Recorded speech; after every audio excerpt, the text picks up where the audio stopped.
Tonight, a rise in first-time buyers sparks hopes of a buoyant year in the housing market. For many, it's taken years of saving. Oh, my son Teddy's looking forward to it. He'll love it. Have his own garden, have his own space. It's been a long time, just saving gradually bit by bit. The average deposit now stands at more than £43,000. Also making the headlines, the prospect of a peace deal prompts mixed emotions for Ukrainians who've made Scotland their home. In sport, Philippe Clement says he's been hurt by the abuse he's received from Rangers fans, but is determined to bring success to the club. I'm going to do everything in my ability to make things better here in the club.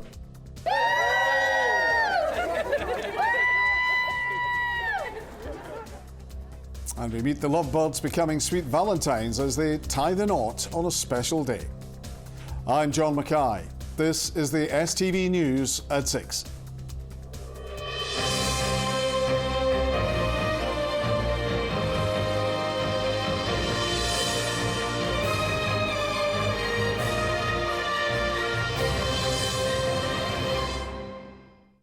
Good evening. For many, the hope of buying their own home has remained a pipe dream for years, but new figures may signal hope on the house buying horizon.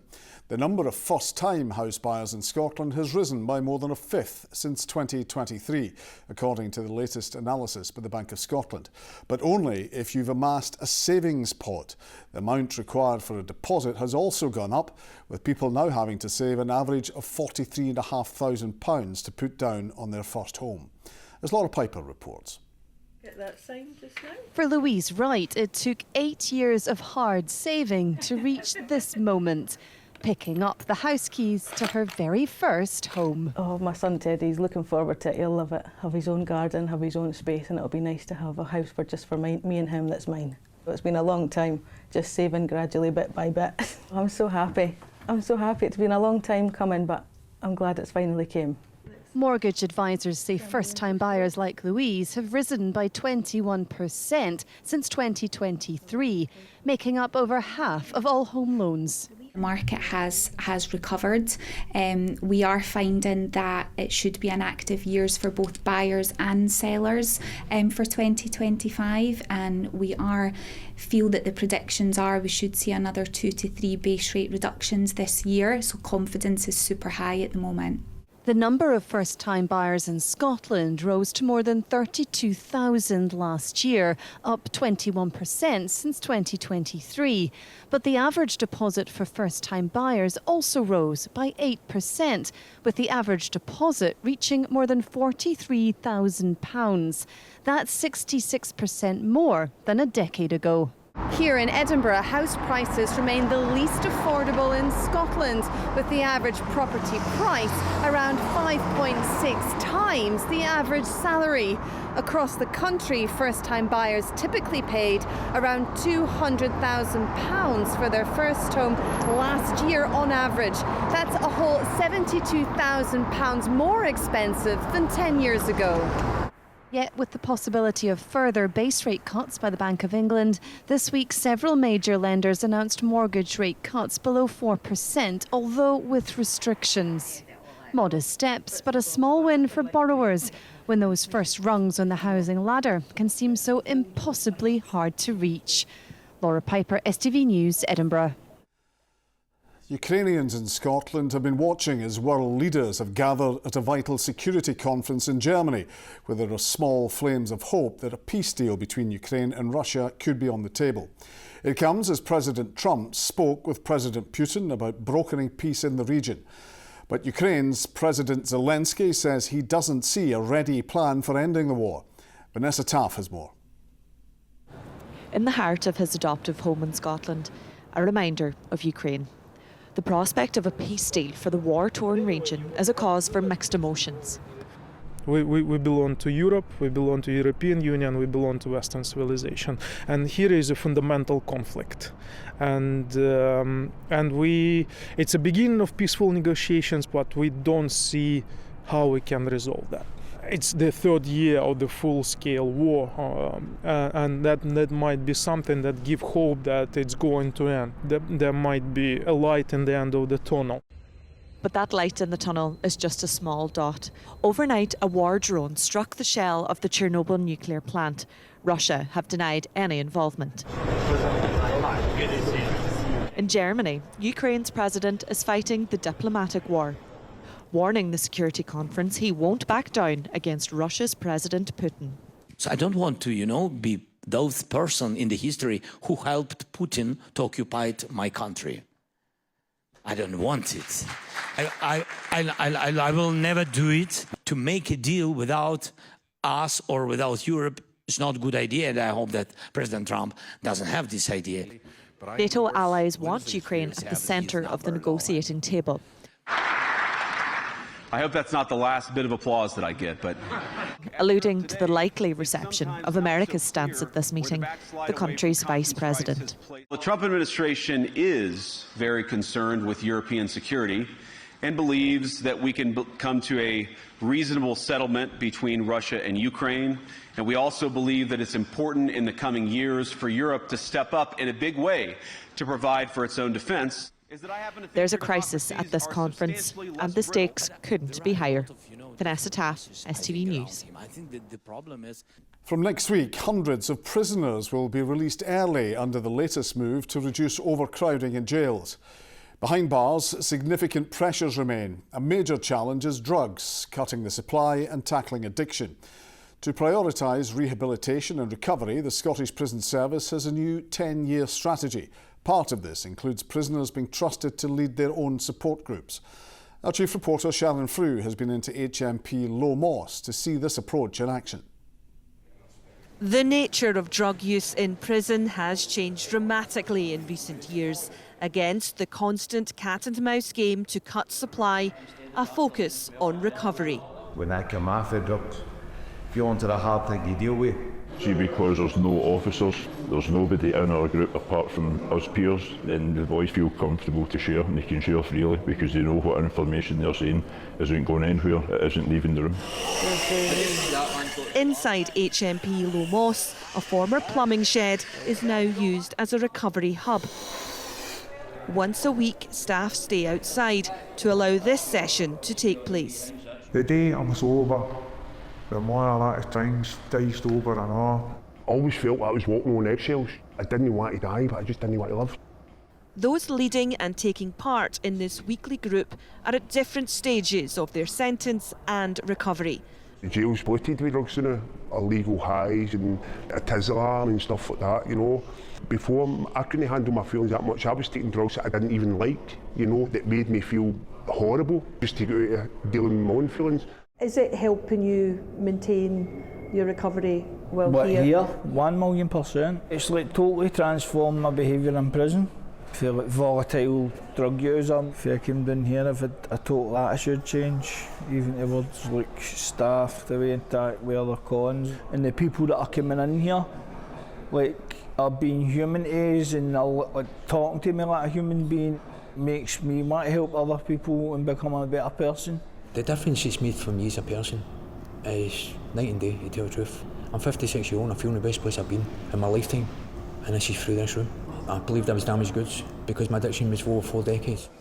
Figures show high numbers of people test positive for illegal substances when they enter prison and when they leave. More than 1 in 10 start using drugs while in jail. That's a daily battle that we've got, is to keep our recovery top priority so that we don't get involved in all the other stuff that's going on. It's been 8 months now I've not used, and I feel that it's get easier and easier. Like at Christmas time there, a lot of people feel they need to use, it's Christmas so we need to use, and it's New Year, we need to use. People were offering me loads of times and I didn't find it hard to say no. This space is also used by staff and outside organisations to deliver rehabilitation and recovery programmes. A new alcohol and drug strategy from the Scottish Prison Service sets out how it plans to expand on this work to reduce harms and improve access to support. It's about changing that cultural approach to get it threaded into every part of prison life. It's great coming down to a recovery hub, but then when the guys are going back up to the landings, if there's not a recovery culture there, it can be really quite challenging for them.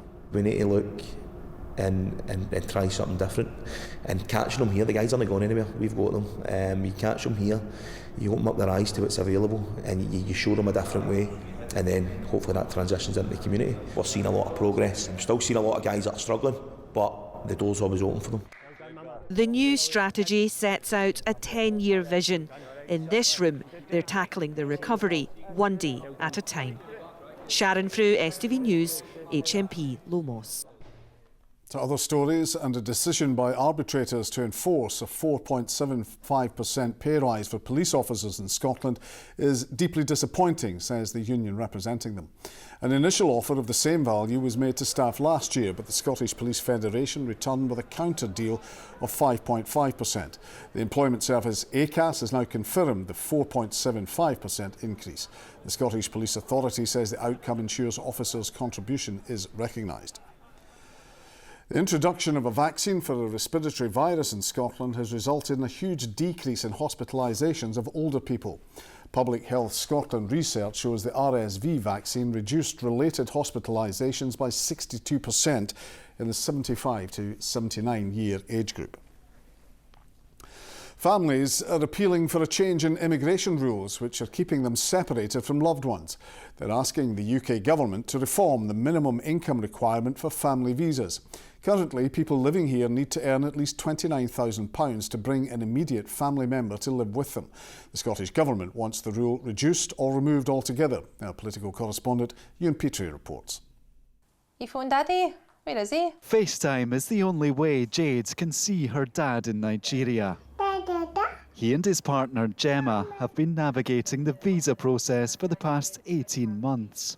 She needs to earn £29,000 before they can be reunited. The guilt that eats away at me, that he's missing out on things, that she's missing out on things, that I miss my partner as well. You know, it's hard, it is. And it's just waking up daily thinking, oh, what can we try now? Will we look at this visa? Which solicitor will we phone? Will they have anything different to say? You know, it's okay, darling. It's difficult. Sarah wants to return to Scotland from Italy with her husband and 3 children.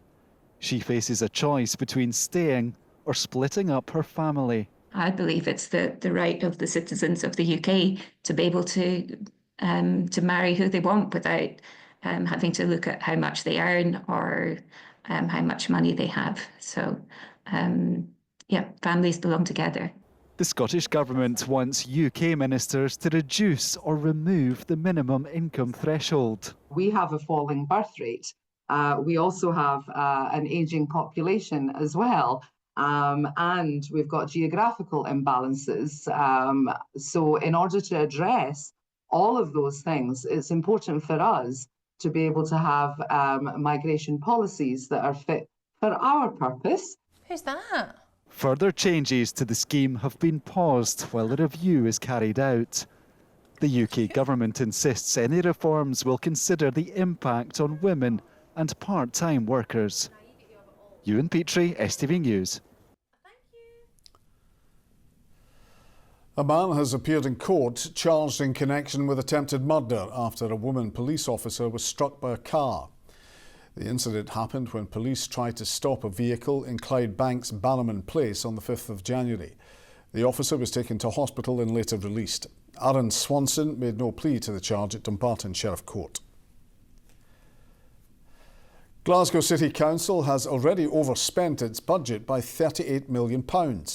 Factors including rising energy bills and increased rent across council properties led to an almost £23 million overspend in the Neighbourhoods Department between April and December. There has also been a £13 million overspend in education. The City Treasurer, Ricky Bell, said a budget support fund was being used to avoid large council tax increases. Govanhill Baths, an historic community hub in Glasgow, has received a major boost with a long-awaited funding award from Creative Scotland. The funding, part of a multi-year programme, will help breathe new life into the iconic building, which has been closed for years. Caitlin Hutchison reports. I've been living in Govanhill for about 43 years. Memories of it when it was still a swimming pool and the bathhouse. I used to go swimming, took children in the family swimming with me as well. To be quite honest, it was a great facility when it was open. Whatever way it was being used, we really need it back. It's a building synonymous with Govanhill and its community. The closure of the baths in 2001 sent shockwaves through the local area, leading to one of the longest occupations of a public building in UK history. Support the occupation! The people on the south side are speaking to Glasgow City Council! But now, new funding from Creative Scotland means we're one step closer to its grand reopening and a return to its service as a community hub. We had a dementia choir, a drumming group, we had exhibitions, people got married in the building, we had plays, we had, like so many different ways in which people took to the building. The next step really is to fit out the building so we can bring it back to life again. As beautiful as it is at the moment, there's no heating, there's no lighting, there's no toilets, so we need to probably raise another 5 million. But this money does provide certainty for community groups to plan ahead. Govanhill Baths Arts are already busy making the furniture and the tiles for the building, so everyone has a hand in getting things ready.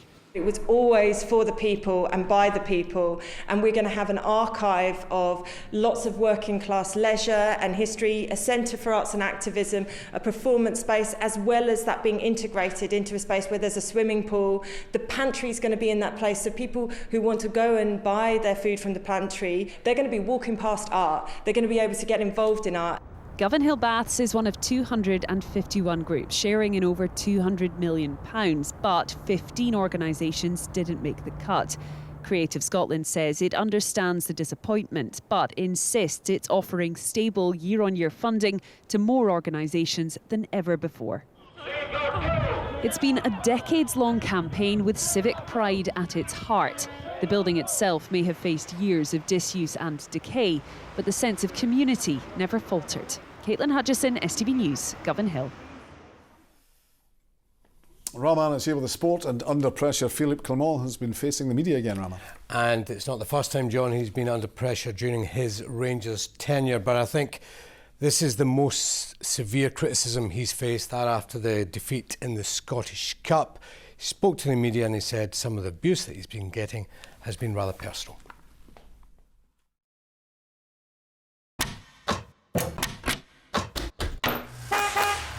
Your window to sport. C.R. Smith sponsors STV Sport. Good evening. Philippe Clement admits he's been hurt by the abuse he's received from some Rangers fans, but says he'll do everything in his ability to bring success to the club. Following Rangers' humiliating Scottish Cup defeat to Queen's Park, the pressure has mounted on the Ibrox boss. Clement says he's spoken with Chief Executive Patrick Stewart and insists he's had no indication he doesn't still have the full backing of the board. Here's Ronnie Charters. Under pressure and fighting to save his job. Rangers' defeat to Queen's Park in the Scottish Cup led to a huge backlash towards Philippe Clement, with some fans confronting and hurling abuse at the Belgian as he left the stadium on Sunday. Today, he admits it's taking its toll. It hurts, of course. This was clearly a bad moment. And of course, I saw the video also. I understand the frustration of people, and it's difficult for me to say where a line is because it's something personal. We had a few weeks ago that for one manager a line was crossed, and because of that he stopped. So it's clearly for me that I'm here, that I want to fight for this club. This defeat to the Championship side was the final straw for many fans. But the Ibrox boss has the support of his dressing room. We're not going to let anyone feel alone. As I said, it's not a happy place right now, and we can't just hide behind curtains. It is that way, and as a man and as a football player, professional football players, if you want to perform at this football club, you need to accept that and show it as soon as possible. Despite many fans calling for Clement to be sacked, he revealed he's held no direct talks with the board about his future. I'm in contact with Patrick. We had a talk about the game, over the game, about the game, after the game, like we always do. And it was in the same way as before. And of course, I was also frustrated, devastated after the result. Clermont needs results and needs them fast, starting with Hearts on Sunday. Ronnie Charters, STV Sport. Brendan Rodgers says he'll use the depth of his squad after Paulo Bernardo was ruled out for 4 to 5 weeks with an ankle injury sustained in the Scottish Cup win over Raith Rovers last weekend. Well, with more on this, plus news from Hearts and St Mirren, here's Jamie Borthwick. He's made 36 appearances in a hectic season for Celtic, but for the next month, Brendan Rodgers will not be able to call on Paulo Bernardo. He's got his ankle in a boot, so he'll be maybe 4 or 5 weeks. Paulo's obviously done great for us this season, and what we've tried to do with all the players is try and ensure we keep them fit by rotating and maximising the whole squad. Cammy Devlin was absent from Hearts training again after he suffered concussion in Monday's Scottish Cup victory. But if he completes his return to play tests tomorrow, Neil Critchley won't hesitate to throw Devlin back into the team to face Rangers. No, not with Cammy, because he's played a lot of football recently, so him missing a few days of training wouldn't be a massive red flag to him. He's been a really important member of our team, integral to what we've been doing. I think he's been a top performer, so we're obviously hopeful that he makes it. Toyosi Olusanya is enjoying a standout campaign, netting 11 goals so far as his current St Mirren deal enters its final months. So not had any chats yet about the contract. Obviously I've spoken to the gaffer and he knows I just want to focus on each games and stuff. Each game as it comes. I feel like with contract talks, it's easy to get distracted and actually take your eye off the board and get into your contract talks. You start to not perform on the pitch. So I think performances on the pitch is what's paramount at the moment. Hibernian travelled to Paisley on Sunday looking to consolidate their place in the top 6. Celtic host Dundee United, Kilmarnock welcome St Johnstone and Motherwell entertain Ross County. Hearts v Rangers is the Sunday lunchtime kick-off. Jamie Borthwick, STV Sport. To rugby, and Glasgow Warriors head coach Franco Smith says he takes it as a compliment to be linked with the Wales job, but insists he's focused on bringing more success at Scotstoun. After Warren Gatland resigned, it's been claimed Smith is on the shortlist to succeed him. The Warriors boss is contracted until at least the summer of 2026. It's a compliment to be mentioned in that direction, and I appreciate the trust that people shown, the experience that one builds through your years. We want to kick on from the first 2 seasons. Obviously, we've had a lot to install in the first season. The second season, a lot of it started to come about, and now it's the next challenge this season. To snooker, and John Higgins has suffered an agonising defeat to Mark Selby in his quarter-final match at the Welsh Open. Higgins fought back from 2 frames to 0 down to go 3-2 up. The gruelling contest eventually went to a decider with Selby winning 5-4. Fellow Scot Stephen Maguire faces Jack Lazowski in his quarter-final match tonight.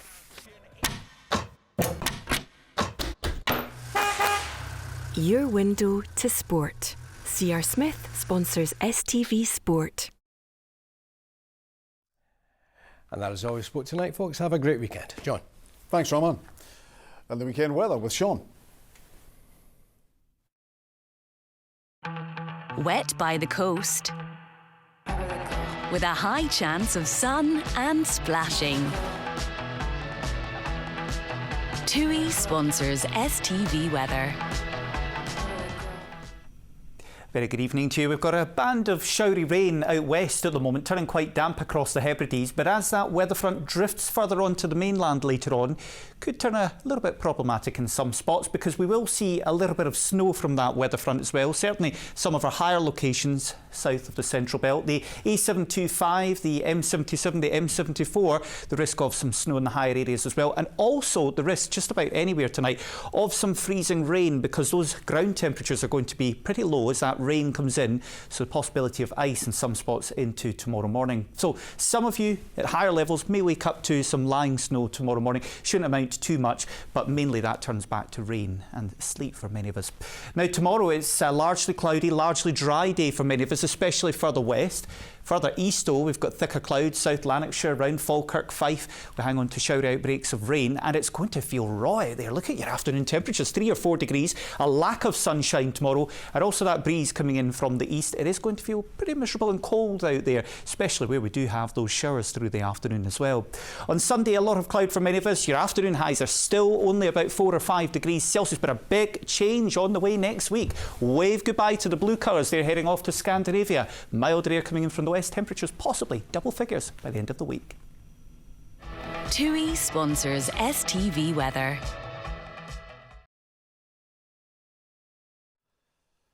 And finally, of course, roses are red, violets are blue, and tonight we've got a romantic tale for you. Amanda and James became sweet Valentines when they tied the knot today at Glasgow's Register's office, declaring it the most romantic day of the year. We sent Iona Brownlee along to meet the lovebirds.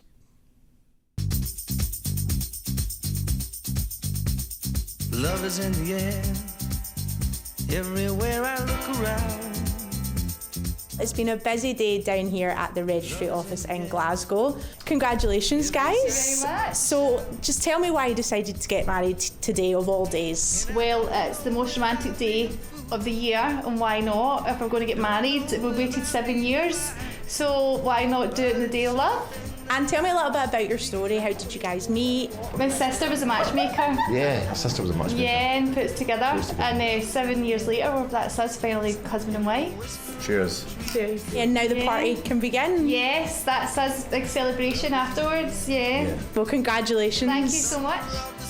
And a big part of a couple's big day down here is the registrar. It's such an honour for us to be able to conduct these ceremonies, and today being a day of love, Valentine's Day, it makes it all the more special. We try to make it as intimate and just try to give them exactly what they're looking for on their very special day. It's a big day for them, so we try our utmost to go out our way and make it as enjoyable experience as we possibly can. Well, love is certainly in the air down here, and congratulations to all of the couples.